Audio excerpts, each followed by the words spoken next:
In 2007, I was given a shamanic power. I always make this gesture when I'm talking about it, by a shaman. It was called something back then, but we were also told you can call it whatever you want. It doesn't matter. I worked with this energy for the past 20 years. I'm calling it now the shaman's power stone. It is shamanic in nature in that it changes your consciousness. So you can change your consciousness at will. This is the whole framework that I am presenting to everyone at this point. I think it is very important to have tools and to learn to use those tools to instantly change your consciousness, craft your own consciousness however you want, whenever you want. So it's not just about trance work. It's not just about entering a state of somatic ecstasy or whatever, which is all well and good and wonderful and will heal you and help you transcend this mortal coil and all of that good stuff. But it's not practical.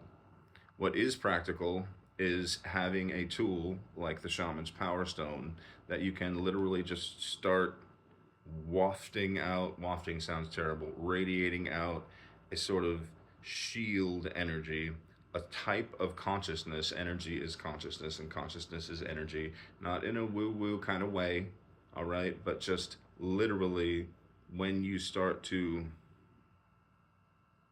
train your awareness into a certain type of into a certain type of energy flow, that energy is a certain type of consciousness. I think it's very important to learn to use that in the midst of chaos, in the midst of other people fighting over here and you starting to get all crazy, in the midst of chaotic relationships, in the midst of your own chaotic mind and heart, which gets so